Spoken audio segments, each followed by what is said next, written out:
Ryan is the co-founder of Aria Portland Dry Gin, and that is exactly what we have all over the table here because you are going to show us how to make the perfect holiday drink, a couple of different ones. We have a couple of different ones that are going to be a lot of fun here. The one thing I always hate is trying to force cliches into cocktails, so I've really tried to avoid that. And one of the things that the holidays always means to me are spices from cooking, drinking with family, just get-togethers and kind of that whole thing. So what we're really doing here is just bringing a lot of spices into this cocktail from a few different sources that are a little bit unexpected. Cool. So we're going to start with Aria Gin. This is going to be 1.5 ounces of the gin.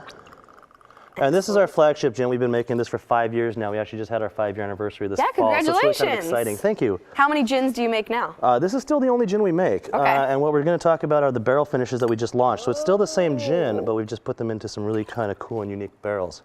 So the next thing I'm adding here is Pok Pok Som. This is a drinking vinegar from one of our favorite restaurants in Portland. Everyone, I'm sure, is familiar with Pok Pok. The drinking vinegar is really kind of cool because it's a nice way to add acidity without lemon or lime. And you bring some other flavors in. The one I'm using is a collaboration with Steve Smith Tea and Pok Pok. So it's a tea and cranberry som, which is really cool. And cranberry just makes it sound like the holidays. It kind of does, doesn't it? So I've added also a bar spoon of Fernet Branca, which is an Italian bitter. We're going to put some ice in here. Okay. And then we're going to shake this. Actually, I'll let you shake it. Oh gosh, I was gonna say, usually the bartenders that come on the show are like, we won't let Cassidy do this. Shake it like you want it.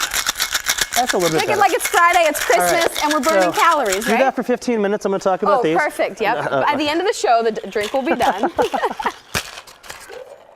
Wow, it really did feel so cold. That's awesome. So what we're going to do here is just strain it into a nice festive looking glass. And one of the things that really is fun about this is the color just pops. This is beautiful red. That is very pretty. And this glass, do you always serve it? Does that like do something to it, or just looks nice? I actually just came up with this week for the show. Oh, sweet, I was working with Pok Pok to do some cool cocktail ideas with this, and so this drink we just came up with. So wow. Does it have a name? No. How about you name it? Oh gosh, put me on the spot here. We got like a couple more minutes, so I'll keep thinking. All right. So here, let's get that to you first of all. Oh my gosh, it smells so good. So there's a lot of herbs and spices that come from the Fernet. There's also that kind of depth from the tea, the Steve Smith tea, the cranberry juice. Like you said, it kind of reminds me of the holidays. And the gin, of course. A lot of people associate gin with that kind of pininess that I think kind of is it's already Christmas tree themed in a cocktail. Wow, that's very tasty. Thank you. Thank you. So.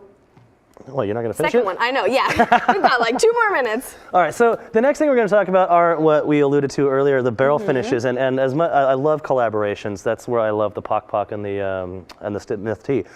So we're doing some really cool, fun collaborations with some other cool local companies here. Imbue is the first locally made vermouth from here in Oregon, and now there's actually 8 different vermouth makers, so they really kind of paved a way.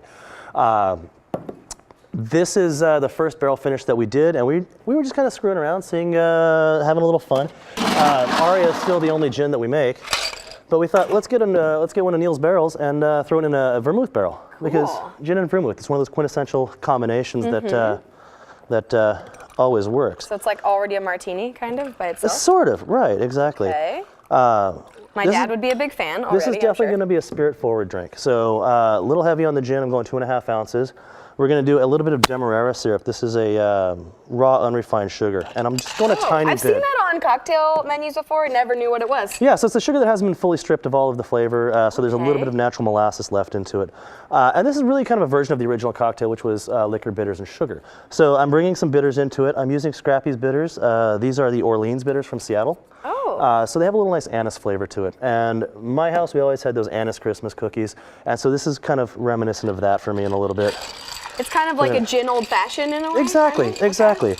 And the old-fashioned is kind of the modern evolution of the original cocktail. You want to stir for a little bit? Sure. So this takes a little bit of practice. This is a little tricky. You want to hold it kind of between those 2 fingers. Just 2 fingers? Yeah, just push back and forth like that. You want I feel like we didn't work out with Santa Claus yesterday. My fingers are tired. It's not really a natural thing for most people. What you want to do is basically... I can't just use the whole hand? You just want to glide. It's all about the fingers. You just want to glide the spoon around the outside. It looks so graceful and smooth when you do that.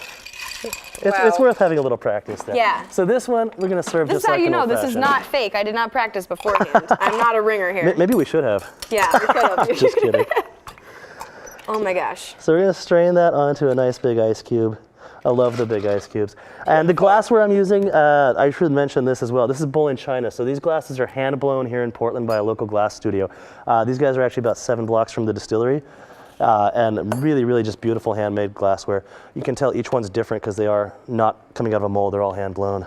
Wow, beautiful. And if people want to go try these cocktails for yourself, they can stop by your tasting room? So the tasting room, we have a series of different cocktails that change every month, featuring some of the local ingredients that we sell. So we sell the scrappies, we sell the Pok drinking vinegars, a whole bunch of different bitter syrups and tonics. So we're always changing and evolving the cocktail list. So you'll likely see a version of this at some point. Does this one have a name yet? No. I think this one should be called the Old Fashioned Gin. Oh, that didn't sound as good coming out as it sounded in my head. We're going to have to do some homework on this. But that one, how about like the cranberry spice? Like pumpkin spice, but cranberry spice. Well, Northwest 23rd, if you want to check out Aria Gin. Thank you so much, Ryan. Absolutely. Are we out of time already? I know, isn't that crazy? So fast? Right? See, but that was excellent cocktail making. Well, thank you. So thank you very much. Cheers. Cheers. And Merry Christmas, and congrats on the 5-year anniversary.